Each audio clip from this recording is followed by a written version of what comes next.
Alors, ce matin, nous allons encore finir définitivement cette série sur la vraie sécurité des brebis, sur la sécurité des brebis plutôt, et on va parler de la vraie sécurité ce matin, quelque temps, pour terminer avec cette série. Alléluia. Alors que le Seigneur nous bénisse, parce que c'était un point de doctrine qui était très important à recevoir, et que nous ne nous laissions pas avoir, nous ne nous laissons pas avoir par tous les vents de doctrine qui peuvent aujourd'hui voler par-ci, par-là. Amen. Alléluia. Gloire au Seigneur pour sa parole. Dieu a pourvu à une sécurité parfaite.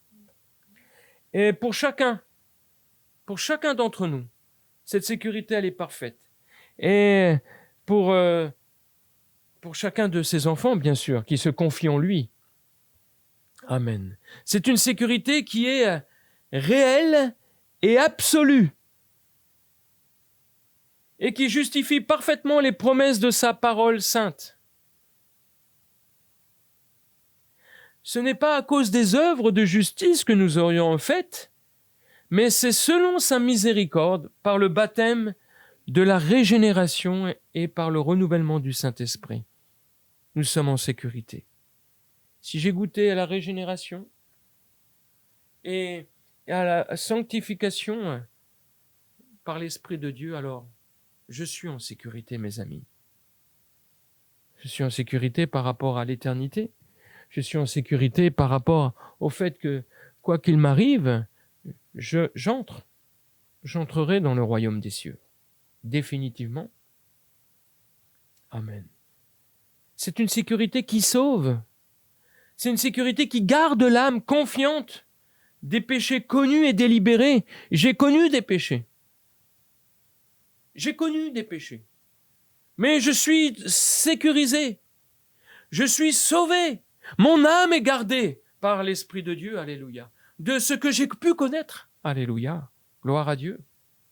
C'est le fait qu'il n'y ait pas de sécurité pour ceux qui, après avoir fait profession d'être chrétiens, qui continuent dans ou retournent à leur péché, eh bien, ça ne réduit pas la sécurité de l'âme qui est vraiment régénérée.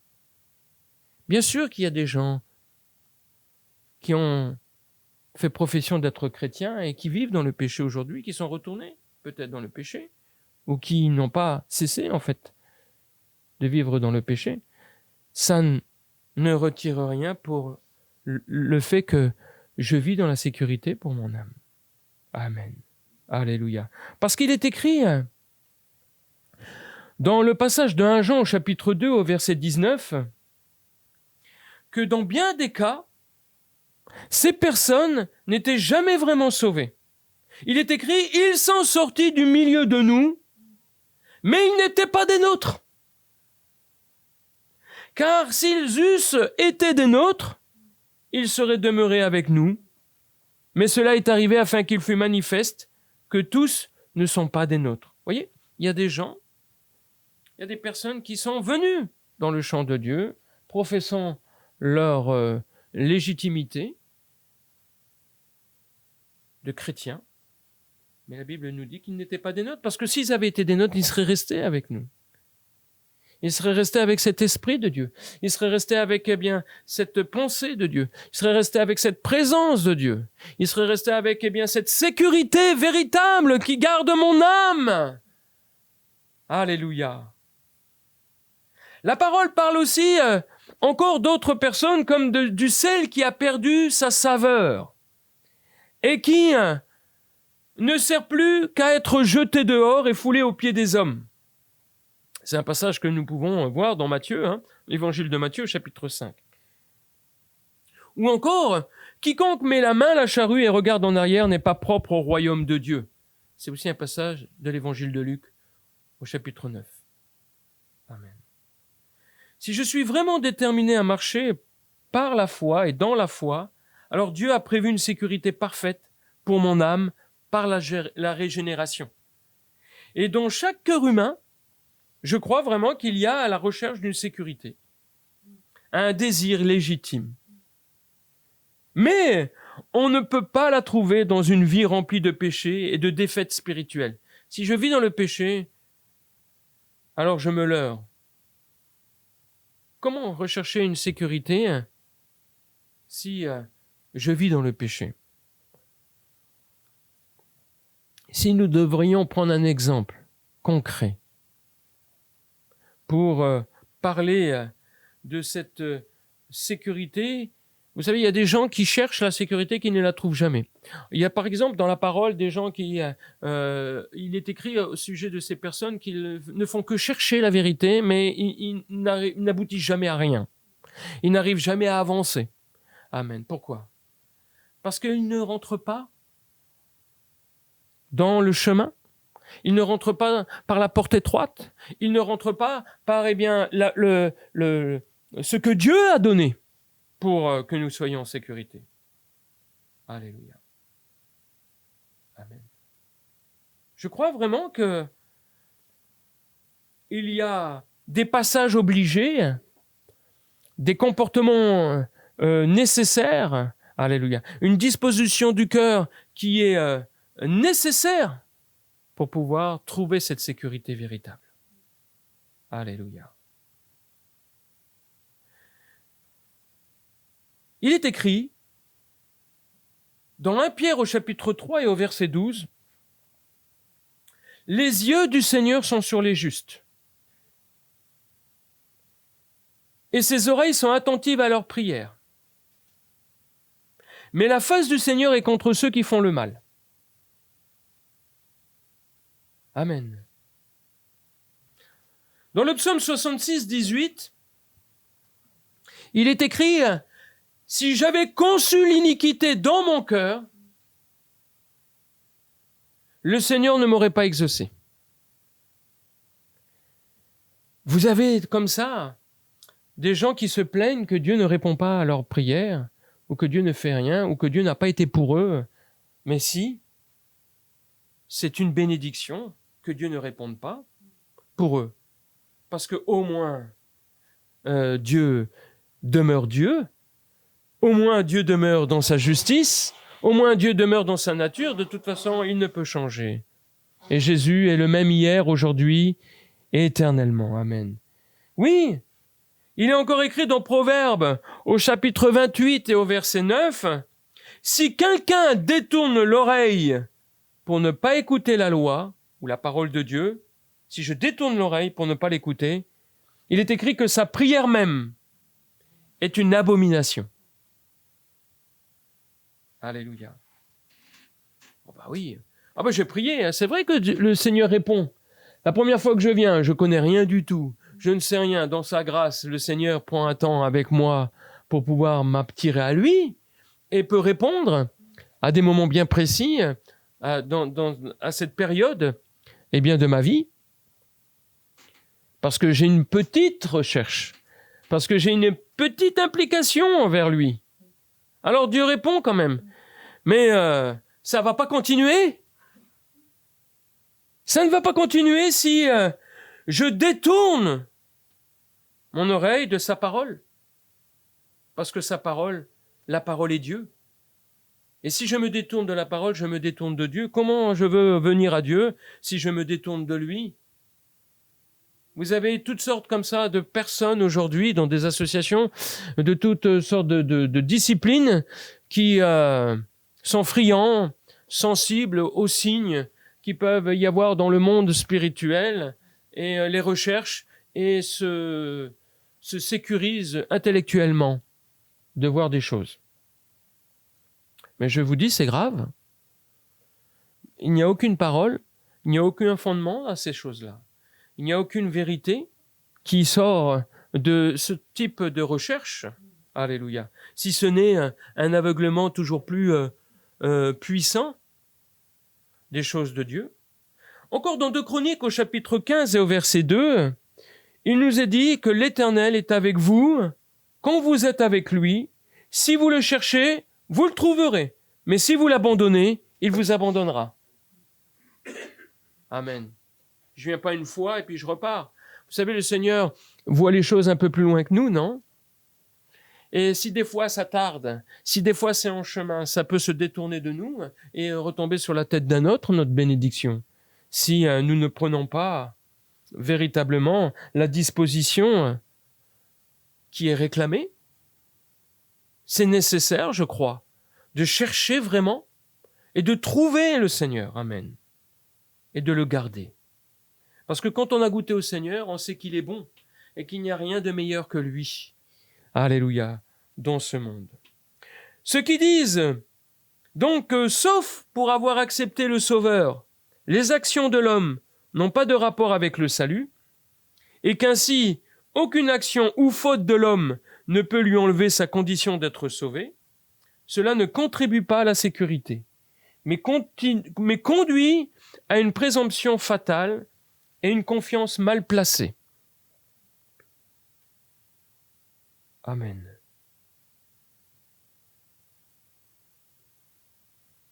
Il y a un lien entre... Il y a deux forces qui doivent se rejoindre. Il y a la force de Dieu et ma force qui doivent se rejoindre pour ne faire qu'une. Alléluia. Il y a la volonté de Dieu et la mienne qui doivent se rencontrer pour ne faire qu'une. Celle, de la vérité. Celle du salut. Rien ne se fera sans moi. Rien ne se fera sans moi. Dans l'Apocalypse, au chapitre 21, verset 8, il est écrit que pour les lâches, que pour les incrédules, que pour les abominables, que pour les meurtriers, que pour les impudiques, que pour les enchanteurs, ceux qui vendent de la drogue, par exemple,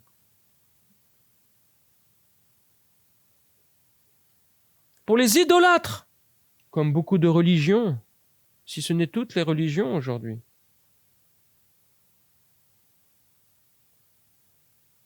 Et tous les menteurs, leur part sera dans l'étang ardent de feu et de soufre, ce qui est la seconde mort.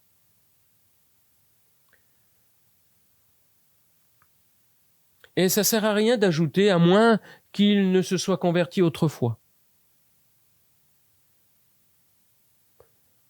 Non, c'est pas si je me suis converti une autre fois qu'aujourd'hui je suis qualifié selon ce que nous venons de lire. Je ne serai pas sauvé.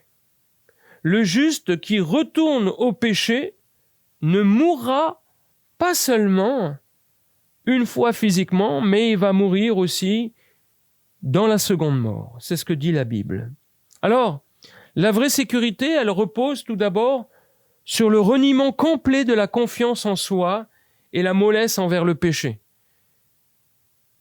Il y a des gens qui pensent qu'ils peuvent aller la fleur au fusil devant le jugement de Dieu et croire que les choses vont bien se passer.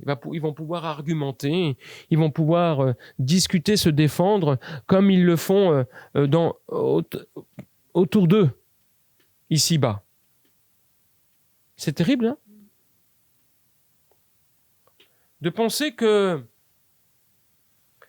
nous pouvons nous sauver. Renier complètement notre confiance en soi par rapport à la sécurité éternelle, à la sécurité d'être sauvé. Et je dois aussi renier complètement la mollesse envers le péché. Je dois renier.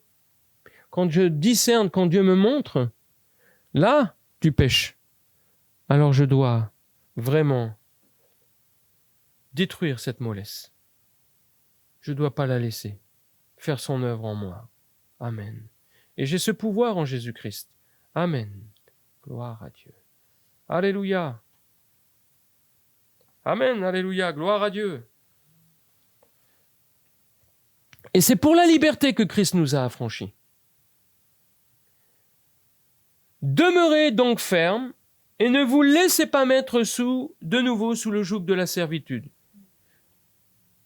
Il est aussi dit que Paul déclare aux Galates qu'ils sont séparés de Christ s'ils cherchent la justification par la loi, ils sont déchus de la grâce. Si je cherche par la loi à me sauver, par mes propres forces, alors je suis déchu, la Bible dit, totalement déchu de la grâce. Vous savez, vous connaissez la définition de la grâce. La grâce, c'est... Voilà. Dieu me donne ce que je ne mérite pas. Et la miséricorde? Dieu ne me donne pas ce que je mérite. Amen. Alléluia.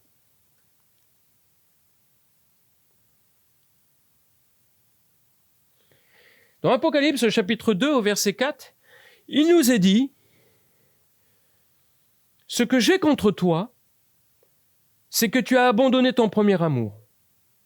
Souviens-toi donc d'où tu es tombé, repens-toi et pratique tes premières œuvres. Sinon je viendrai à toi et j'ôterai ton chandelier de sa place, à moins que tu ne te repentes. » Il est parlé de l'Église, mais nous pouvons aussi le prendre personnellement. Si nous avons abandonné notre premier amour, nous devons nous repentir. On doit se souvenir où on est tombé, on doit se repentir et on doit pratiquer nos premières œuvres. Amen. Alléluia. Voyez combien notre comportement, nos motivations, nos actions, nos œuvres corroborent le fait que nous ne sommes pas étrangers à notre salut temporel, en attendant le salut final, là où nous nous reposerons de nos œuvres en Jésus-Christ. Amen. La voie de la vraie sécurité devrait être maintenant claire avec tout ce que nous avons pu entendre. Elle implique 2 actions simples, mais fondamentales à la grâce divine. Alors la première, c'est que l'œuvre régénératrice de l'Esprit divin, par laquelle la puissance du péché annulée est brisée, en vertu de laquelle le péché n'aura point de pouvoir sur vous, puisque vous n'êtes plus sous la loi, mais sous la grâce. Ça, c'est la première implication. Première action de la grâce divine, c'est que je suis régénéré par l'Esprit divin. Et par cette régénération, eh bien, le péché est annulé dans ma vie. Il est brisé. C'est pour ça qu'un chrétien ne pêche plus. Ni par commission, ni par omission. Amen. Parce qu'en lui est brisé le pouvoir du péché. Amen. Il est écrit: « Le péché n'aura point de pouvoir sur vous, puisque vous êtes non sous la loi, mais sous la grâce. » C'est Romains 6, 14. Ça, c'est la première action. Simple, mais fondamentale de la grâce divine. Et la deuxième, nous la lisons dans Hébreux chapitre 12 et au verset 14 à 16. Dans Hébreux chapitre 12, il nous est dit de rechercher la paix avec tous. Et la sanctification, sans laquelle personne ne verra le Seigneur. Veillez à ce que nul ne se prive de la grâce de Dieu, à ce qu'aucune racine d'amertume poussant des rejetons ne produise du trouble et que plusieurs n'en soient infectés, et à ce qu'il n'y ait ni impudique, ni profane comme Ésaü, qui pour un mets vendit son droit d'aînesse. Voilà. Ça veut dire quoi? Ça veut dire, sur les 2 actions. La première action, elle vient de Dieu. La deuxième, elle vient de moi. La première, Dieu me régénère et il m'ôte la loi du péché. Il brise en moi, il annule. Tout est bien cette nature pour me revêtir de la nature de Christ, qui est sans péché. Mais la deuxième, c'est que j'ai une action à mettre en place dans ma vie. Je dois rechercher la paix avec tous. Je dois chercher la sanctification pour voir le Seigneur un jour. Amen. Je ne dois pas me priver de la grâce de Dieu. Je ne dois pas, faire produire des racines d'amertume qui vont encore faire des émules, produire du trouble. Et puis, par ma façon d'être, d'en infecter d'autres. Vous savez, comme le Covid, comme la Covid qui peut infecter les uns et les autres.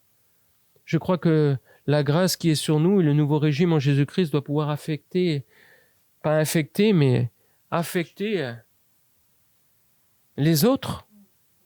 Alléluia. C'est pour ça que nous sommes au service du Seigneur. Une fleur qui pousse. Vous avez des fleurs partout, peut-être dans les villes et dans les villages, qui sont plantées par le service de la municipalité. Vous en avez peut-être chez vous, dans vos jardins, sur vos balcons. Quand vous voyez une fleur, ou quand vous achetez une fleur chez le fleuriste, qu'est-ce que vous faites? Qu'est-ce que vous faites? La première chose que vous faites, vous la sentez. Vous sentez son odeur naturelle, son émanation, son essence qui se propage comme ça autour d'elle. Et je crois que nous sommes une odeur de Christ. Je crois que nous sommes une plantation de l'Éternel. Je crois que nous sommes des gens qui doivent affecter les autres. Nous devons impulser bien des gens autour de nous par l'odeur de Christ, alléluia, sur nos vies. Déjà pour nous, pour notre sécurité, mais aussi pour les autres. Comment je peux rester avec mes pensées de se dire « Oh, ça va bien comme ça. Hein. » Hier, j'ai eu l'occasion de rencontrer une personne qui a peut-être 60 ans de vie chrétienne. Et dans la discussion, à un moment donné, on se disait, il me disait plutôt, mais à quoi ça sert? C'est sur le moment, il l'a sorti de sa bouche. À quoi ça sert d'avoir travaillé? Parce qu'il avait rencontré quelqu'un qui était encore plus vieux dans le Seigneur et qui avait encore plus travaillé dans le Seigneur. Quelqu'un qui avait plus de 60 ans de conversion et avait traversé bien des pays pour annoncer l'Évangile. Quelqu'un qui habite à Quel actuellement. Et il me disait, mais à quoi ça sert quand on voit ce qui se passe aujourd'hui et que toutes ces églises sont comme elles sont? Il dit, mais je crois vraiment que c'est glorieux de sauver une âme. Je crois que c'est glorieux de sauver une âme. Que le Seigneur a dit qu'une âme, ça vaut plus que tout l'or du monde, toutes les richesses de ce monde. Ça vaut bien plus que ça, aux yeux de Dieu. C'est sa créature. Amen. Nous valons bien plus que ce que vous pensez. Et le monde autour de nous vaut bien plus que ce que nous pensons. Et une âme vaut bien plus que ce que nous pouvons considérer. Alléluia. C'est pourquoi nous devons vraiment être une odeur de Christ pour ce monde. Une odeur de vie pour les uns, une odeur de mort peut-être pour les autres. Mais nous devons être l'odeur de Christ. Alléluia. Amen. Même si c'est dérangeant d'être une odeur de mort pour certains. Parce qu'on ne peut pas plaire à tout le monde. Amen. Alléluia. Voyez, il y a l'action de Dieu et il y a mon action pour la sécurité, pour la vraie sécurité. Je dois rechercher la paix avec tous et je dois rechercher la sanctification sans laquelle personne ne verra le Seigneur. Je ne dois pas me priver de la grâce de Dieu. Je ne dois pas produire des racines d'amertume et éviter qu'il y en ait autour de moi. Alléluia. Je connais des gens qui sont dans la pensée positive et qui se refusent d'être dans des environnements où les gens sont toujours à se plaindre, où les gens sont toujours avec leurs problèmes, où les gens sont toujours avec leurs tourments, leurs brouillards, leurs tempêtes. Ah, il les évite. Il se préserve. C'est pas notre cas. Nous devons pouvoir apporter aux autres la lumière et le sel. Alléluia. C'est pas notre cas, mes amis. Pourquoi nous pouvons faire mieux que ça, nous? Parce que nous sommes régénérés. par le Saint-Esprit. Parce que nous sommes renouvelés sans cesse par la présence de Dieu. Alléluia. Et que nous avons à apprendre de quelle façon nous devons aborder toutes ces personnes pour pouvoir les toucher de sa grâce, les toucher de son amour, les toucher de sa vie. Alléluia. Et vous savez qu'à travers tout le Nouveau Testament, la puissance préservatrice du Saint-Esprit est en relation directe avec son œuvre de sanctification. La puissance préservatrice du Saint-Esprit qui me garde, elle est toujours en relation directe avec l'œuvre de la sanctification. Dieu me sanctifie. Il me régénère et il me sanctifie. Il va toujours me conduire dans les pâturages du Seigneur. Il va toujours me conduire, alléluia, auprès de lui. Ce ne sera jamais autrement. Amen. Jamais. Alléluia. L'œuvre préservatrice du Saint-Esprit, eh bien, toujours en relation directe avec son œuvre de sanctification. Alléluia. Le Seigneur a prié pour nous en disant au Père qu'il ne nous retire pas du monde, mais qu'il nous préserve du mal. C'est sa prière dans Jean 17, pour ses disciples. Mais pas que, puisqu'il est dit aussi que nous ne sommes pas du monde, comme Jésus ne l'était pas, non plus, selon Jean 17. Et il ajoute, sanctifie-les par ta vérité, dans sa prière. Ta parole est la vérité. Ce n'est pas pour eux seulement que je prie, mais encore pour tous ceux qui croiront en moi par leur parole. Est-ce que ma parole montre que je crois en Jésus? Est-ce que ma parole montre que je crois en Dieu de la bonne façon? Parce qu'aujourd'hui, beaucoup de gens peuvent se dire croire en Dieu avec toutes sortes de doctrines contraires qui ne les rapprochent pas, mais qui les séparent totalement. Le péché sépare de Dieu, mais les doctrines aussi peuvent nous séparer de Dieu. Amen. Parce que ta parole est la vérité. Parce que ta parole est la vérité. Sanctifie-les par ta vérité. Amen. Dans 1 Thessaloniciens au chapitre 5, il est écrit au verset 23 que le Dieu de paix vous sanctifie lui-même tout entier et que tout votre être, l'esprit, l'âme, le corps, soit conservé irrépréhensible lors de l'avènement de notre Seigneur Jésus-Christ. Celui qui vous a appelé est fidèle et c'est lui qui le fera. Et je crois que Dieu est en train de faire, à partir de maintenant pour celui qui le veut, qui comprend qu'il n'y a pas que la régénération, qu'il n'y a pas que la sanctification. Je crois vraiment qu'avec les deux, Dieu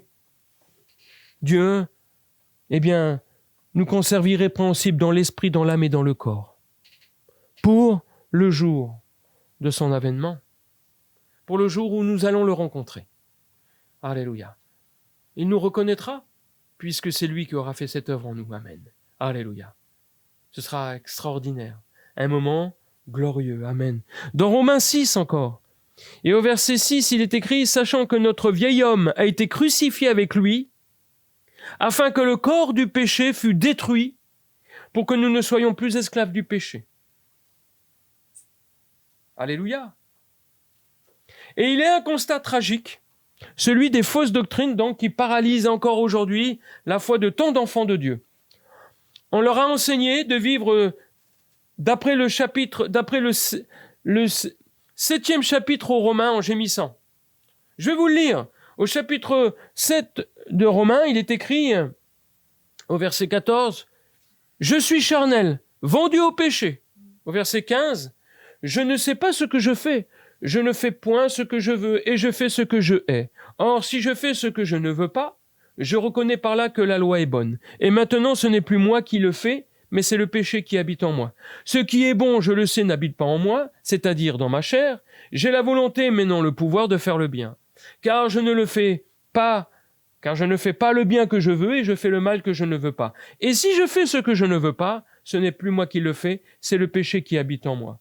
Je trouve donc en moi cette loi, quand je veux faire le bien, le mal est attaché à moi, car je prends plaisir à la loi de Dieu, mais selon l'homme intérieur, mais je vois dans mes membres une autre loi qui lutte contre la loi de mon entendement et qui me rend captif de la loi du péché qui est dans mes membres. misérable que je suis, qui me délivrera du corps de cette mort? Vous voyez, il y en a qui pensent encore qu'ils sont sous la domination du péché.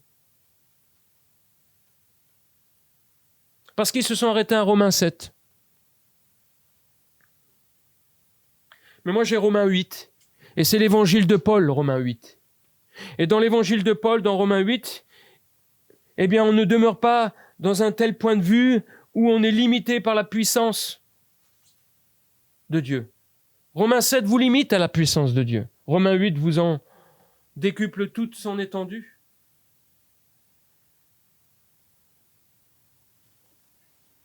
Il y a des doctrines qui se substituent à une vie victorieuse dans une doctrine de sécurité éternelle et sans condition. J'ai un jour accepté le Seigneur, je suis sauvé pour toujours. Mais pourtant, je vois en moi une loi qui vit, la loi du péché. Ça sert à quoi que je crois si je n'ai pas de puissance pour marcher dans les voies de Dieu? Ça sert à quoi de dire que je suis chrétien si je n'ai pas la puissance qui a brisé, eh bien, la loi du péché dans ma vie? Alléluia. L'évangile de Paul ne s'arrête pas à Romains 7, 25.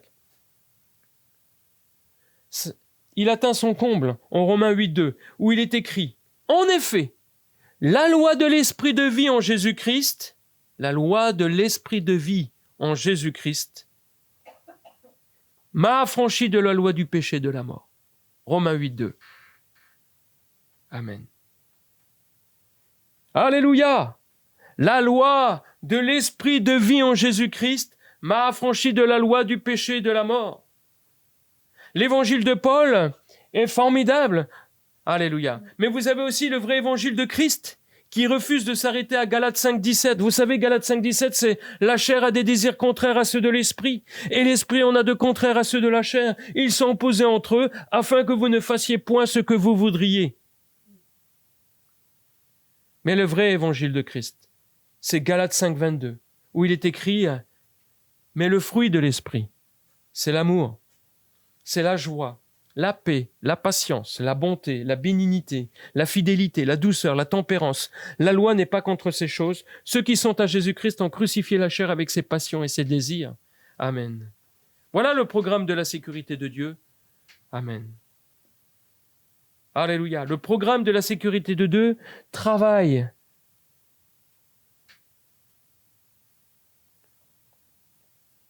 Ça travaille où? Dans l'intérieur. Ça travaille de l'intérieur par le dynamisme de l'esprit qui sanctifie. C'est ça le chrétien. Il a une vie, il a une profondeur en lui. Celle, du dynamisme de l'esprit qui le sanctifie. C'est une sécurité intérieure. La vraie sécurité, c'est une sécurité intérieure, mes amis. Alléluia. Celle où où il y a des murailles que je garde. Et à l'intérieur, Christ et sa loi vivent en moi. Alléluia. Alléluia. Et rien ne rentre, si ce n'est que les choses du Seigneur, que les choses qui viennent de son esprit, que les choses qui viennent de sa part. Alléluia. Celles qui sont conduites par lui. Alléluia. Amen. La sanctification, alléluia, est une chose qui est glorieuse. C'est une dynamique puissante. Alléluia. Pour ma vie chrétienne, pour ma sécurité. Amen. Alléluia. Le psaume 24, au verset 3 et 4, il est écrit « Qui pourra monter à la montagne de l'Éternel? Qui s'élèvera jusqu'au saint lieu? Celui qui a les mains innocentes et le cœur pur, celui qui ne livre pas son âme au mensonge et qui ne jure pas pour tromper, il obtiendra la bénédiction de l'Éternel, la miséricorde du Dieu de son salut. » Voilà, c'est celui-là qui pourra monter à la montagne de l'Éternel, qui va s'élever jusqu'au lieu saint. Celui qui a les mains pures, les mains innocentes et le cœur pur. Amen. Alors il nous est dit de nettoyer nos mains si nous sommes pécheurs, de purifier nos cœurs d'hommes irrésolus. Tu es irrésolu dans tes convictions, tu es irrésolu dans tes voies, tu es irrésolu parce que le Seigneur t'a frappé à la porte de ton cœur. Combien de fois? Et tu es toujours irrésolu à laisser rentrer le Seigneur dans ta vie. Amen. Alléluia. Alors, Il est écrit pour toi, homme irrésolu. Nettoie tes mains, purifie ton cœur en Jésus-Christ. Alléluia. Donc, au 2 Corinthiens encore, au chapitre 7 et au verset 1, il est écrit « Ayons donc de telles promesses, bien-aimés, purifions-nous de toute souillure de la chair et de l'esprit. » Amen. En achevant notre sanctification dans la crainte de Dieu. Et il y en a, des souillures de la chair, on les connaît. On en connaît, on en a certainement expérimenté. Mais les souillures de l'esprit, c'est plus subtil. On ne les a pas pratiquées, ces choses. Mais pourtant, on les a reçues en nous. C'est une semence qui est venue dans notre être intérieur, amen. Qui est venue dans notre esprit, amen. Alléluia. Nous devons nous sanctifier. C'est pour ça, ne lisez pas n'importe quoi, ne regardez pas n'importe quoi, n'écoutez pas n'importe quoi dans votre vie.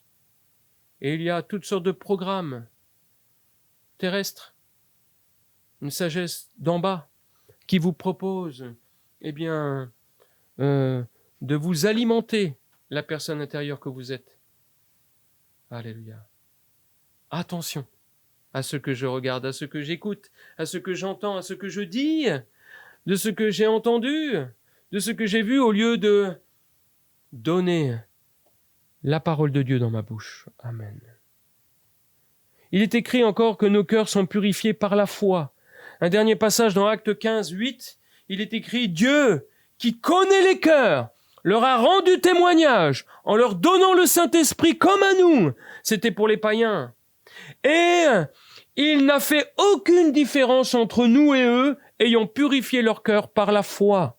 C'est la foi qui va purifier mon cœur. La foi dans cette œuvre de Dieu, la foi dans la parole de Dieu, la foi dans l'Esprit de Dieu. Tout ce que j'ai entendu ce matin, je mets ma foi là-dedans et je reçois une pureté dans mon cœur. Alléluia. Et ça me garde. C'est la véritable sécurité pour ma vie. Amen.